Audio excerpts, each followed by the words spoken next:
Ladies and gentlemen, joining me on the line from the world of YouTube. It is the channel called Smith Media Outdoors. His name is Michael Smith, and he joins me now. Real quick, one, we've had about a 20-minute conversation before this interview has started, and two, you would not believe how long it took to make this interview happen. Michael, welcome to the show. Good things come to those who wait, my friend. It really was. So, okay, a little bit of backstory for everybody as we get into this, because we're going to learn all about Michael here. But I stumbled across your channel a few months ago. I'm like, it looks like a dude I want to talk to. So I reached out, you reached back, and then it went back and forth, and then life happened, and then work stuff happened, and next thing you know, it's been like 2 months. Yeah, had a little bit of a game of tennis there, ping pong, back and forth. And then like today, first email I sent was April 25th, so we're into June now. No worries. I understand life happens, and you know what? It's all good. So, you know. I get it. Well, Michael, thanks for joining me today. I wanted to have you on. You have a outdoors channel on YouTube. That's where I found you. You got social media and TikTok and all of that stuff. We'll put all the links on the website. Don't worry about that. But tell us a little bit about Smith Media Outdoors. It looks like you started this up 2021. Why would you jump into the world of YouTube? Well, honestly, it's not my first attempt to do so. Really? As we were talking before, I mentioned that I used to work for the devil as a technician, and when I worked there, I would go out and set up internet for people. And when internet was just becoming a thing in people's homes, some of the older people that were just getting computers and weren't too tech savvy, that's what I did. I would set up their computer, get everything going and running. They'd be like, I don't know how to do this, I don't know how to do that, I don't know how to use a wiffle ball bat. I was like, look, check this out. I'd go to YouTube, I would load it up, and I would say, anything you want to learn, this is the internet's second largest search engine. You just go here, you put in, I want to learn how to make barbecue, or I want to learn how to knit socks. It doesn't matter what it is. I want to know how to work my remote control. And it will basically bring up a video, and someone will show you, because that's the world we live in. There are about 2 billion people out there that want to show you how smart they are and are frustrated with the fact that other people can't do things that they can do. So boom, here it is. And, so that was the beginning of it. And I ended up, because there weren't any videos on how to work a remote control, I made a couple of videos on how to work a remote control. So that way grandma could, or grandpa could not worry about having to call someone over to fix it and do it for them. They could just go to YouTube and watch a video and be done with it. That's wonderful. Michael Smith joining me on the line right now. Okay, so at some point, and this is something I've been looking at a lot of videos, or at least kind of stumbling into, this whole stealth camping idea. What made you want to do a channel based on this? Well, I recently, I didn't. My oldest daughter recently acquired a couple of children. I've checked into it. She's figured out how they got there. But now I have grandchildren, and I really kind of wanted to have, because they live in New Hampshire. I am originally from New Hampshire. Okay. And I live in the Chicago area. And so I wanted them to have a way to be able to see me and be able to get comfortable with who I am as a person. And so my grandsons, Aiden and Benito, they both check out my YouTube channel from time to time. I also have, in addition to my oldest daughter, 3 other children who I employ from time to time in bit parts in my channel.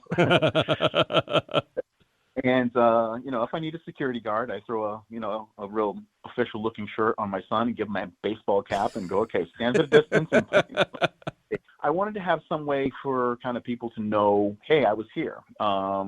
I originally, like I said, I started off making the help videos for people when I was at work. And then it was, YouTube back when it first started, 2005, 2003, was kind of more of like for most people, it seemed like if you weren't business orientated and thinking about it from that perspective, it was just a repository to put videos in. So, I put videos of my daughter, her first fish she caught, and, my archery videos when I was practicing for hunting season and whatnot.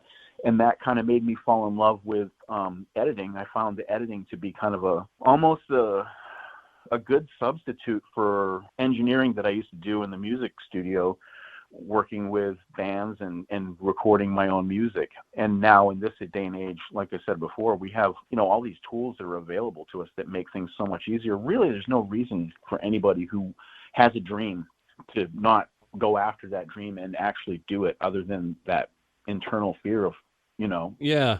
failure. You know what I mean? Yeah. So, That's such an interesting answer. I wasn't expecting it. It's such an interesting way that you're far away from the grandkids. It's a way for them to get to know you. Why stealth camping? Why are we living in a world where stealth camping is becoming this big thing? And I don't mean that in a bad way. I'm genuinely curious, because up until no. 2-3 years ago or what, I've never heard of this before. Okay, so here's the thing. This is the secret, everybody. This is the secret. I'm a member of a group on the internet. It's a support group that was started by one of the members of the group, Josh. He runs a channel out of New Zealand on YouTube called Hidden Hammock. And then there is another guy, Weed in the Bush, and the Shadow Camper out of Canada. Actually, Weed in the Bush and Shadow Camper, they're right up by Steve Wallace. So Camping with Steve. Yeah. Okay. So there's I think the last count, there was between 300 and 450 members of this group, the Stealth Camping Alliance, and they can be found on the internet as well. But in conversations with some of those guys, this is the thing about stealth camping, is that it basically is something that all of us guys we all thought about, but we didn't call it that. It wasn't called stealth camping. It was just called, okay, I want to go camping somewheres. And then Steve Wallace kind of cracked that nut open a little bit. And then the pandemic hit and everybody was locked in their house. And so now nothing is sweeter than the forbidden fruit, my friend. You're not supposed to do it. So you sneak out of the house and you go camping somewheres and you have a fire and you cook some food, you drink some beer, and you enjoy yourself away and you feel free again. We're Americans. We want to feel free. It's, that independent spirit. And that's basically what I think the whole stealth camping phenomenon, if you will, is all about. The funny thing about it is, I can actually remember the first time, and I don't know if you'd consider it stealth camping, but I remember my brother. We've got a couple, lakes around where we grew up, and he just took a tarp and a little thing and went camping one night and, out in the woods by himself. And I didn't think it was weird, but it was one of those things that was weird enough that it's you just got to go out in the woods and go camping. And he goes, yeah, and it was a blast. So, yeah. Here's the thing. When I was 16, 17 years old, and you can probably relate to this, maybe you've even done it. And I know a lot of your listeners have done the exact same thing. Ron's going to go and get some, he's going to snake a couple of beers from his uncle's refrigerator, and Joey's going to get some whiskey. And, we got this super secret place where we know none of the adults are going to catch us, and we go out to the woods, and it's this cool place, and we build a little campfire, and we all sit around it, and that, in its essence, is stealth camping. I mean, you're not supposed to be there because it's in the neighborhood somewheres or off in the woods. It's a super secret trail behind the high school or whatever, where you're not going to get caught. But in an essence, those are the little, the little eggs, if you will, or seeds that grow into what you're seeing now. Yeah, and it's basically all the guys in the Stealth Camping Alliance. They're all guys that are, my age, a little bit younger, between their mid-20s and mid-50s. There's a couple of guys that are a little bit older than me, and that's where it comes from. And to a person, each one of them, I have had conversations over the internet with, not all of them, but a good number of them. And it's something that everybody does. We're the guys who drive down the road while we're driving to our job or while we're doing our job. I drive a truck, so I'm in upper Wisconsin and all over beautiful places all the time. And you see this place and you're like, it would be so awesome to get down underneath that bridge where that river's running, that little piece of land right there where I've seen deer all the time, and have a campfire and just set up and just relax and enjoy it. You know what I mean? You say that, and I've had the same. I've never stealth camped in my life, but I've watched enough of you guys that I drive around and I'm like, I think I could camp there if I really wanted to, and that sort of thing. But Michael Smith, It makes you drive down. It makes you drive down the highway, and you look at, especially some of the guys that have done some of the right off the highway camps. You drive down the highway, and you're like, okay, that little spot right there, right on that little spot where that bridge goes up and the other thing goes down, people are going to be looking this way on that side of the road. People are going to be looking that way on that side of the road, and there ain't nobody going to be looking in that little patch of land right there in the middle, all covered with trees. Michael Smith from Smith Media Outdoors on the line with me right now. We're talking about stealth camping and his channel. I want to come back to the Stealth Camping Alliance here in a few minutes, but tell me about some of the adventures you've had because, looking at your site, your latest video is an airport runway. You've done bridge stuff. You've done just middle of out, what was the one? The horseback trail and so on and so forth.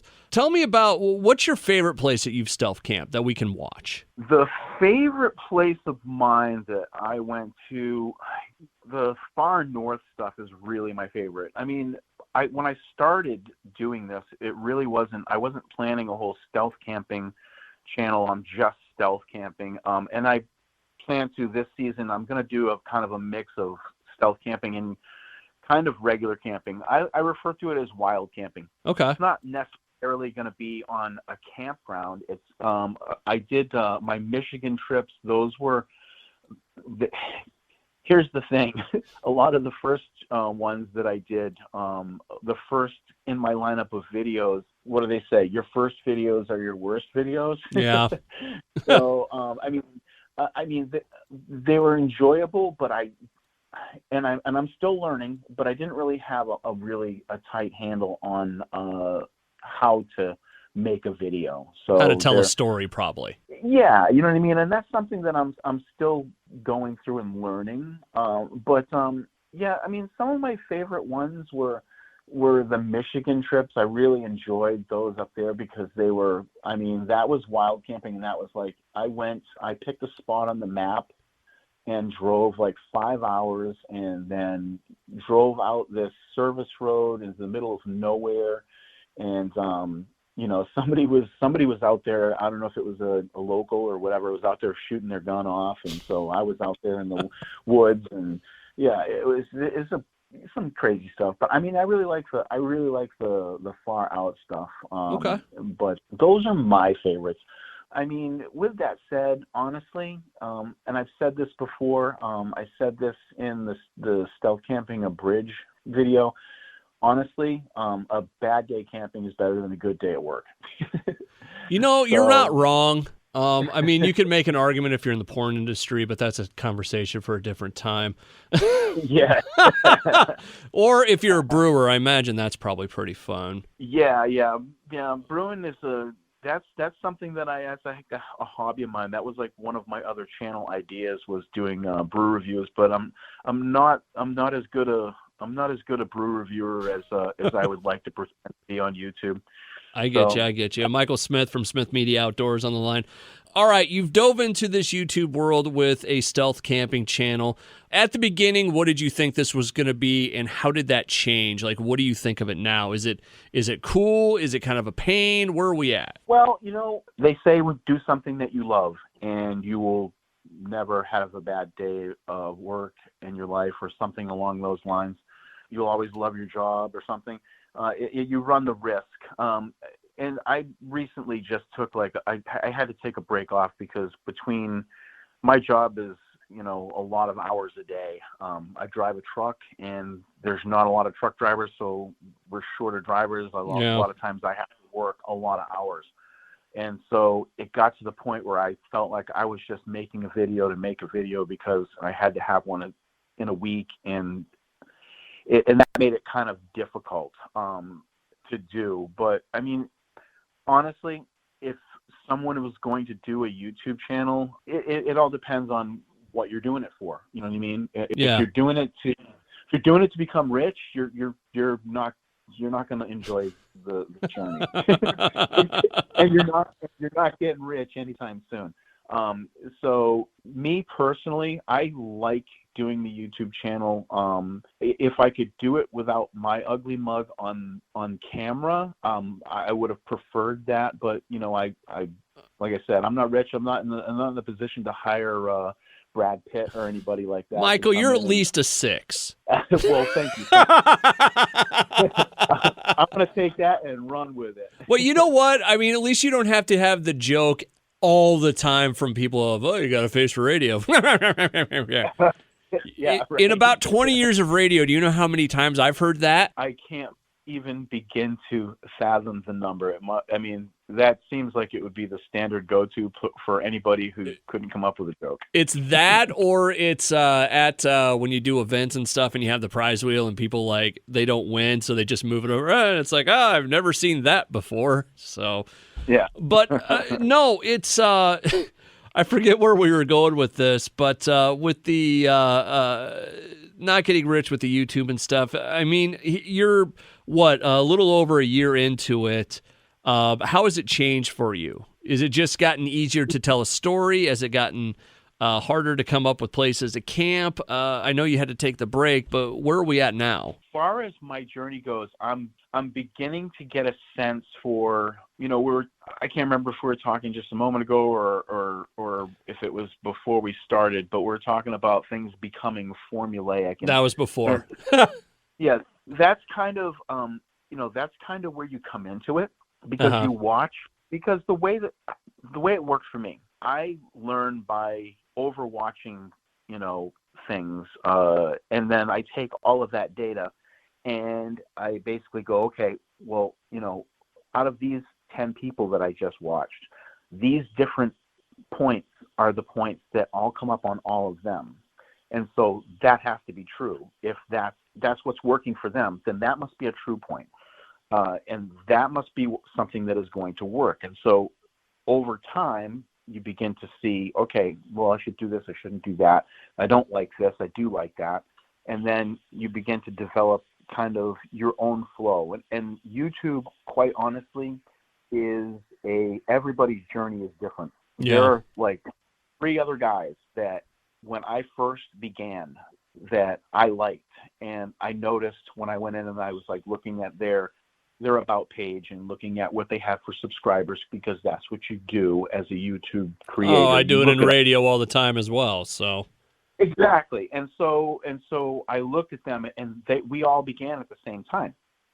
One of them has basically kind of flopped by the wayside. Okay. The other 2 have just completely taken off, and so then you begin analyzing. Okay, well, how are they doing against what I'm doing? And okay, if they're doing better than I am, well, what are they doing that I'm not doing? So what am I missing that they're not missing? And, there's a certain amount of it because like 3.5 million people search YouTube for content daily. Yeah. You can't get away from that. And so, there's going to be a certain number of people that are looking for what it is that you're doing because it's a niche that people want to see. And there's a particular reason for it. And then that begins to be the thing that you try to figure out. Is why are they looking at it? What is it they're looking for? Is that something that I feel comfortable doing? And then, you, like I said, you begin to feel your way out, and it all depends on what you're doing YouTube for. If you're doing it to get it just drives you nuts, though, right? Well, it can if you let it. You've got such a good attitude about it. That's the cool thing. I'm gonna say that it kind of helps to be a little bit off kilter to begin with. So there you go. But Michael Smith from Smith Media Outdoors. We'll have all the links and stuff on the website. Michael, like I said, I want to get back to the Stealth Camping Alliance, but a couple more questions about your channel. If you were going to tell, or actually, I did have one question I wanted to ask. When you first started, was it weird to talk to the camera by yourself? You know what? For me, no, not so much. Without getting too deeply into my personal issues or whatever, I have a condition that has made social interaction rather difficult. I can be, believe it or not, I can be kind of awkward. So, not having eyeballs like right directly on me makes it a lot easier. Okay, that's interesting. I have always, since I was able to speak at a young age, I have always not had, never, I'm sorry, I have never had a internal dialogue for the most part. I've always spoken, if I have a problem, I speak it out loud to, I'm a Gemini, so I'm guessing it's to my Gemini twin, the other half of me or whatever. This has caused me problems with family members. It has caused me problems with life partners, if you will, over the years, because they think I'm talking to them when I'm hashing out a problem. And because I am Irish American, I tend to use a lot of expletives. You have not dropped one since we started talking. And I have been very cognizant of that fact. I am able to censor myself inside my head when I am having a conversation with someone, and it's a trait that I have kind of had to teach myself over the years. But speaking to the camera or, to myself, that context is something that it sounds like it comes easy to you, that it's just one of those things that it's easier probably for you than other people. Yeah, I mean, for me personally, I'm talking to I'm building the scene as I'm doing it in my head. Everything pretty much that I do up to this point, I've not done anything that has been scripted whatsoever. I do not script. I'm looking into and working on, because all of the pros that I have been studying on how to get better at YouTube, they all say, oh, you have to develop. The first thing you have to do, and I don't understand this at all, the first thing you have to do is you have to make your thumbnail, and then you have to come up with your title. Yeah. And then you build your story around that thumbnail and that title, and you die on that hill. And I don't understand that. Me personally, I go, okay, I want to camp in this location. I think that would be a cool location at the airport. And so I'm going to go there, and I'm going to look and see, okay, is there what I need to do what I'm going to do? Or if not, what do I need to bring to do what I want to do? And then I go and I film it, and then everything that I do when I film it is completely just off the cuff. I bring what I think I want for food, what I think I'm going to need for equipment, and then my camera gear, my batteries, and my lighting. And I go in, I set up, and I do everything, and then I pack up and I get out, and then I put on a different hat. Then I go home and I put on an editing hat. And what's funny about that, you said the scripting part, and from the world of radio, like all the best speakers in radio, it's rarely ever completely scripted out. It's more like bullet points. Right. And to me, that's so foreign thinking. So. Well, I kind of did that for our conversation. I wanted to make sure that I had some points, because you sent me kind of a tentative, set of, okay, this is what we're going to be looking for, and what we're going to talk about, but we're going to be kind of loose and just have a good conversation. And that's an easy thing for me. It's even easier if I've had any beer. But I have not had beer, so there you go. Dry. There you go. I've had Dr. Pepper only. I've been rocking a Diet Coke here for the last little bit, so we're in it together here. Michael Smith from Smith Media Outdoors on the line with me right now. All right, so like I said, we have the links at the website. We'll put up a couple of the videos as well. What do you have coming up video wise? Like, what's the plan for the summer? Well, the plan for the summer is I came out of season one completely just whipped and beat by Mother Nature. She just, she seems to plan the beautiful days on the weekdays when I have to work and I have no time. And then the second Saturday rolls around, she opens up the spigot and dumps either water or a ton of snow on me. One of the videos that I'm editing now, I actually was like, it's kind of cloudy out there. I think it's going to be okay. And I woke up in the morning and it was like a completely blanketed white snow everywhere. So this season, I plan on, I'm trying to do I want to do some more. I mean, this is the thing. We live in the Midwest, and we have a lot of things here that I see some of the other guys that are in more urban areas that they don't have. I am within driving distance of Iowa. I am with driving distance of Minnesota, the Boundary Waters, the Porcupine Mountains in Michigan, different areas like that. Wisconsin is absolutely beautiful. There's a lot of places in Lower Illinois. I really would love to do some stuff in some far states. I stayed years ago. I never recorded it because it wasn't like in my mindset at the time. But I stayed in Fire Valley out in Nevada. Oh, cool. I would really like to do some this year. I would really like to do some desert camping. There's a guy called Junkyard Fox who is on YouTube. I've watched a lot of his videos. He's great. He does some really good content. I really want to do some of that. You're gonna laugh, and I don't know. You might think I'm crazy, but that's okay. But you know what? I listen to when I drive. I do all my studying for my channel as far as like business stuff and how-to stuff and editing and whatnot. But one of my personal like loves is to listen to the Bigfoot phenomenon. And there's a lot of that in a lot of the people that I hear talking. They're like in Michigan and the Sierra Nevadas and places like that. And I would really like to go someplace that is like really remote where they say, according to the BFRO report, that there is Bigfoot activity, and I would like to see. I have a theory. Come to Iowa. I think that you're safe if you set up a camp somewhere where you're really remote. I think that you're safe if you put up Bigfoot repellent. And Bigfoot repellent is basically if you take trail camera or if you take 3 trail cameras, I would take 3, and you aim them at your tent on different sides so they're all catching what's going on with each other, and your tent is in each one of the frames, I think you'd be completely fine. And then you can just go out and, into the woods and listen for them, or maybe even see. I'm not sure.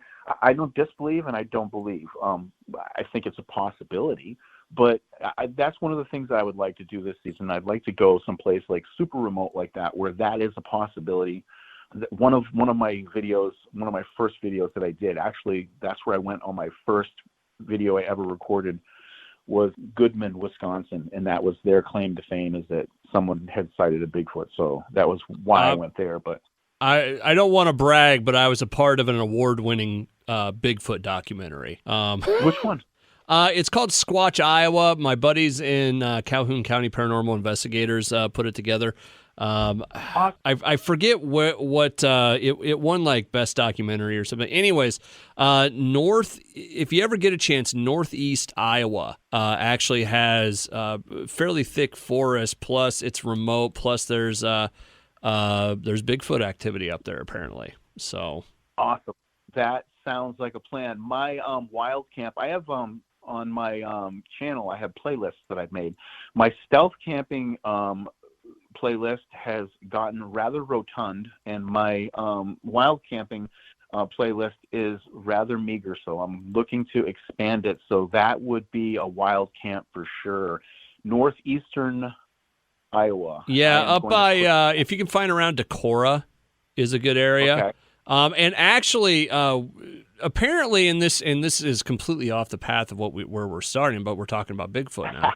Right around where I'm at, Saylorville Lake, there, my buddy Seth, who is one of the members of Calhoun County, said that there apparently back in the 70s there was like a Bigfoot organization in Des Moines like that investigated it, that we're trying to find out more about. But the other thing about it was there was some story, and my dad, who was a chief of police in my hometown, Polk City, which is right on Saylorville Lake, they had like Bigfoot sightings and stuff out there, and there was even a story at one point of someone getting their arm ripped off. Oh yeah! Oh my gosh! Yeah, so, no, I'm totally into it, and that's some of the stuff that I would like to. I just like to, I'd like to try to experience it and see whatever. I mean, from all the things I listen to, Sasquatch Chronicles, with Wes. I'm always like, my ears always perk up when it's anywhere nearby. Oh, that's within driving. Yeah. I hear you. Well, real quick before we hit the last subject here, have you seen anything weird in the woods that you can't explain? I come from New Hampshire. and I've been in the upper mountains of the White Mountains, and I've been in the Rocky Mountains. I have more or less pretty much always gone by myself everywhere I've gone. Have I heard things that I couldn't explain? Yes and no. I've heard things that I couldn't explain, but my mind says, okay, that isn't where it doesn't go. It doesn't go to unexplained. My mind goes to I have to assign a rational thing to it, and because it wasn't one of those it's in your face, like you know what I mean. Like I've heard some of the recordings, and I'm like, dude, I would just absolutely like die to hear something like that.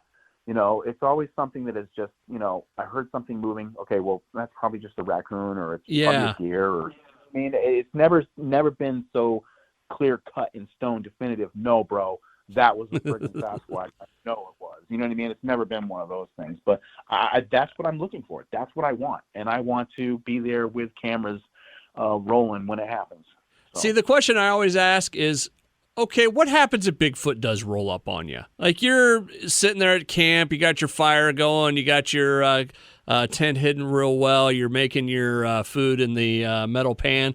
Bigfoot rolls up. What's happening? I'm going to be like, okay, bro, do you want your beer in the glass or do you want it like, should I get like one of those solo cups? Because your like big old hands are going to break the glass. I don't want you getting pissed at me and like taking it out on me if you cut your finger. Yeah, I mean, I've thought about that because I've heard so many stories of people that were out camping and things that had happened to them, and you know, I don't know. It's one of those. It's an unknown unknown. You don't know what you don't know. I would like to think that I would not pee on myself. No promises, but you know.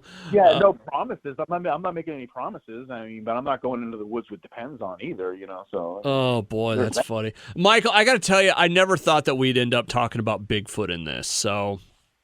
Well, you know, I am pretty random. It's okay. I love it because I love the parent. I could talk about that all day. But getting back to the stealth camping stuff, Michael Smith from Smith Media Outdoors. What are the Stealth Camping Alliance challenges? I see this on the website where it's like 8 challenges, 2 challenges. You've completed 2. What are those? So the Stealth Camping Alliance, every month, someone in the alliance will be gifted with the honor of coming up with a challenge. Some of the guys will, Richard of Day Tripper in Great Britain, he basically put a bunch of ideas that he had for, you know, what he thought would make for a good challenge and some guidelines. You know, you have to use a hammock, you have to use a tent, cowboy camp or something like that. You know, you come up with the particulars if you're asked to give the challenge, and then you know, some people will just come up with it and say, you know, hey, Josh did one where he's like, okay, you have to hike to a remote place, or this month's challenge is by Lisa's Day Off. Lisa says that she would like to see cowboy camping, and you can't use a tent and you can't use a tarp, you just have to sleep out under the stars, and she wants to be able to see the stars. So that's the challenge. And basically what it is it's a way for a different camper, a different stealther, to come up with an idea and be involved, and for everyone to be involved. Oh, that's cool. And then and you know, the Alliance has such a wide and varied type of individuals that are involved. There's another person that everybody that is a big stealth camper, that pretty much, you know, everybody, we all know each other in the community. He's not a part of the Stealth Camp Alliance to the best of my knowledge. He may be now, but he came in and he was like, well, I really don't want to join the Alliance and do this whole challenge thing, because it just seems to me like, you know, 25 people dropping the same type of video on the same day, you know, it just doesn't seem like it would be something that, you know, would help my channel at all. But here's the thing, is that even though the idea of the challenge is the same, there is nothing new under the sun. Everything's already been done. All of the videos that come out, even though all of them are stealth camping a bridge, even though all of them are stealth camping Walmart or whatever. They're all so different because of the creator. Yeah. And and the thing about the Stealth Camping Alliance is that we do this so that way people have support. So many people, I would like to do that, but then they don't. We encourage people. We have a Facebook page. We have a website, and on YouTube, all of the creators are all part of it. You put your hashtag Stealth Camping Alliance in the video, and then that way, when you search hashtag Stealth Camping Alliance, you get all of the people that have made content in all these different videos, and that's basically what it's about. It's about making it so that people feel empowered to get out. People feel like they're supported. They don't feel like, someone's going to think I'm stupid for doing this. Because if someone starts throwing shade about another creator, the other guys, we're aligned. We're allied. So we Okay. stick up for one another. It almost sounds like a union. Yeah, I mean, kinda. I mean, not really, but kinda. It's kind of more like a, I don't know. It's a club. A band of brothers or a club. Yeah. There you go. No, what I'll do, I'll include the website as well with this. Real quick, Well, Michael. Yeah, no problem. It's interesting. I didn't think there was a society for this. I'll put it that way. Yeah, it's developed. It's developed out of necessity. You know what I mean? The more experienced want to bring along the less experienced and the new people who are kind of shy and kind of ambivalent about whether or not they're going to be accepted.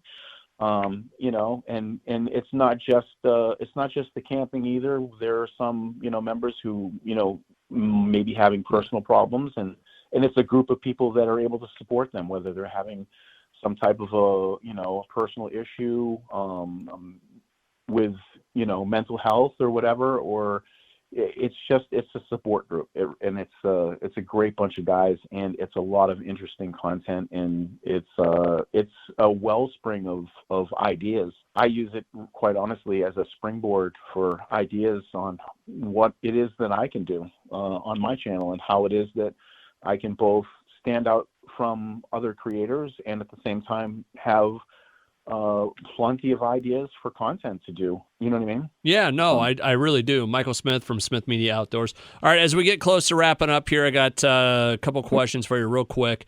Is there a place you won't stealth camp? In an actual cemetery. Okay, thank you. No, that's like that, and I will poke the bear occasionally, but like the airport. I really, really, really wanted to, because the area that I was in, there were planes that would come and land, and I really wanted to get a night shot of a couple of planes coming in. What I didn't realize is that at a certain point at night, they don't land any more planes there because it's not a big, huge airport. Yeah. It's just a local airport. And you can't really call up the tower